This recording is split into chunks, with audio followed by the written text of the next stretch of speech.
Hi everyone, welcome back to the channel.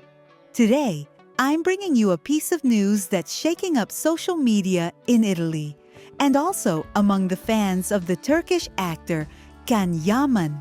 So stay until the end because the details are intense. Last night in Milan, a video recorded inside an exclusive nightclub, one of those places frequented by the Italian elite, was leaked. Within minutes, the clip went viral. Yaman is seen in the VIP area, surrounded by people who don't seem to be part of his usual circle. At first, he's laughing, upbeat, like the night is normal. But suddenly, he starts losing his balance and control. For someone known for discipline, an athletic image, and a reserved personality, what appears in the footage is unrecognizable. Witnesses say that at the start of the night, he was very energetic, even friendly. But after several rounds of alcohol, his attitude changed completely. One of them said he was having fun at first and then spiraled out of control, and that the people with him tried to calm him down without success. The most talked about part of the video is a tense scene with a young woman. She approaches and tries to take his phone. He reacts harshly, and that sparks the controversy. In Italy, many criticize him for the angry outburst, while some of his fans defend him, saying he was too drunk and didn't mean to hurt anyone. According to a source from the venue, security stepped in immediately. 2 guards took him by the arm, removed him from the VIP area, and he allegedly left through a back door to avoid paparazzi.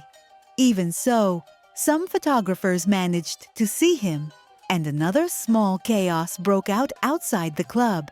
The Italian press is already calling it Yaman's darkest night since he arrived in the country. Remember, he has been in Italy for months preparing new projects, and recently he was one of the most searched names. Several analysts believe that international fame, isolation far from home, and constant pressure may be taking a psychological toll. There's even talk about the pressure of social networks, that obligation to always look perfect, as if a fall like this was only a matter of time. And pay attention to this: his advertising contracts could be at risk. Luxury brands he works with are on alert, and reportedly, some may have paused campaigns because the video clashes directly with the self-control image he was selling. A communication expert was blunt. Those scenes don't fit the untouchable persona, and brands don't like that at all. Meanwhile, his team has already held an emergency meeting in Milan with managers, image consultants, brand representatives, and digital strategists. The only question on the table is how to stop the damage before it becomes irreversible. Because the video is clear and hard to deny, what worries them now is the long-term effect on his European career. In Turkey, morning shows and tabloids are analyzing the clip second by second. Some compare it to past arguments involving the actor in Istanbul and raise an uncomfortable possibility that this could be a sign of a deeper personal crisis. The situation has also affected his work. Reports say Yaman spent the night at his Milan home barely able to stand, and that filming scheduled for the next morning was postponed, causing anxiety among the crew. No one knows for sure what happened after he left the club, but everyone speaks of real concern. Another sensitive point: who leaked the video? It's suspected it could have been someone from the club or even someone close to him, looking for quick money. This would have worsened his sense of isolation in Italy even more. And here, his family comes in. From Turkey, they called him once the scandal erupted, and according to close sources, urged him to come home because they see him exhausted. What about the Italian police? Local authorities say there has been no formal complaint.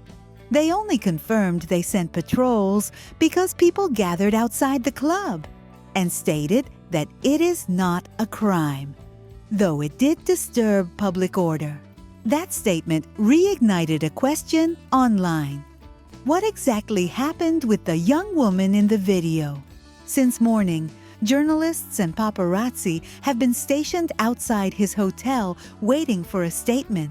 But so far, total silence. He hasn't come out. Only his team has been going in and out for meetings and errands. That silence fuels rumors that they're preparing a major announcement. And here we reach the key point. This may be the most critical moment of his career. In a single instant, the image of the perfect man he built over years has been stained. In the digital age, a video like this doesn't disappear.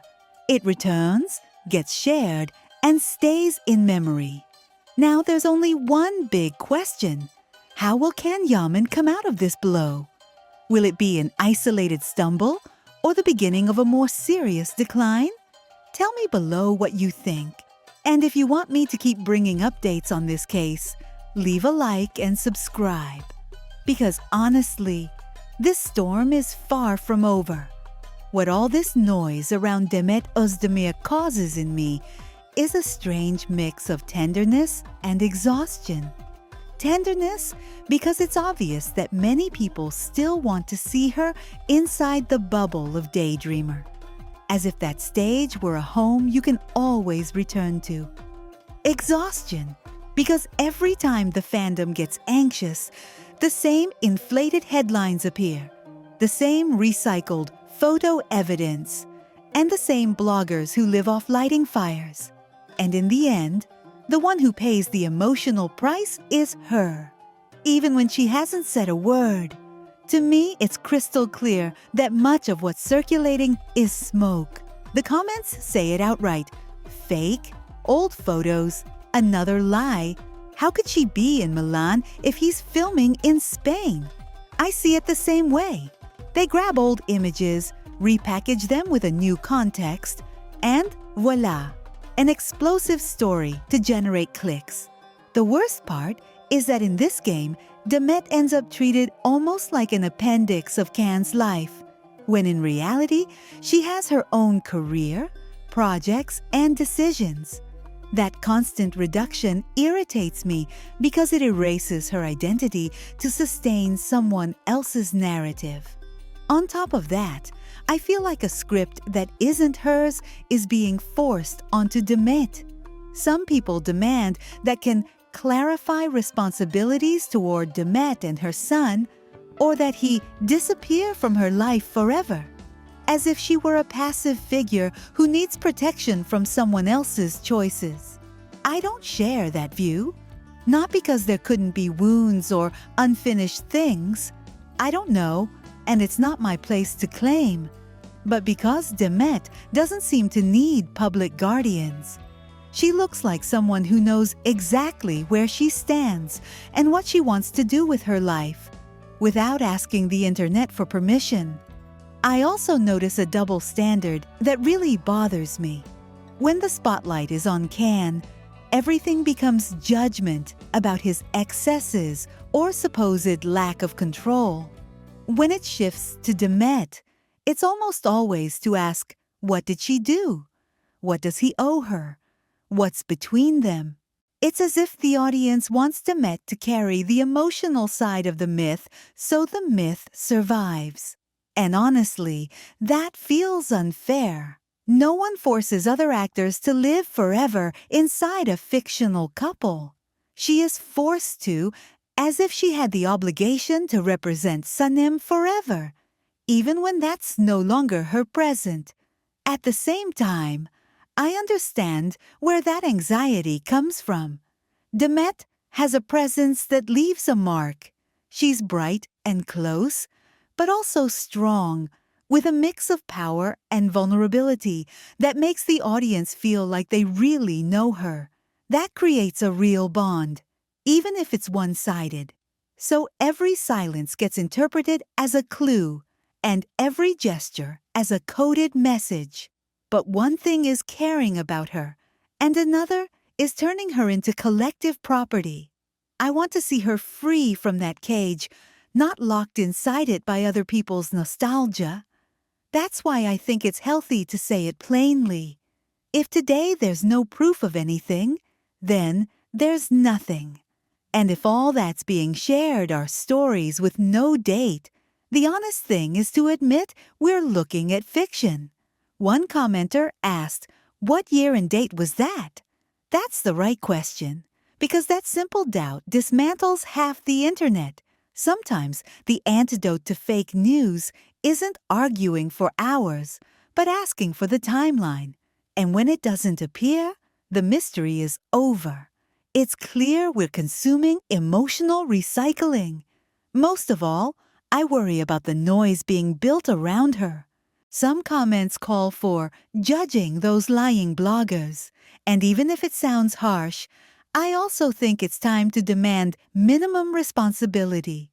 You can't invent a story using a real person's name, throw it into social media, and then wash your hands saying it was just a rumor. Demet is not a hashtag. She's a woman with family, work, and dignity.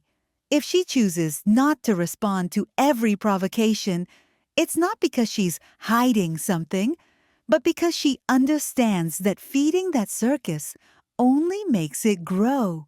In short, my stance on Demet is simple. I respect her a lot for how she's handled the pressure. Without chasing easy headlines, without lending herself to the endless soap opera others want to write for her, and protecting her space with an elegance not everyone has. I'd like the conversation about her to focus more on her work and what she's building now, and less on tying her to a past that has already run its course. If one day she decides to say something about can or that time in her life, her voice will be the one that matters. Until then, I prefer to believe what I see, an artist moving forward at her own pace while the world around tries to drag her back into a story that is no longer her present.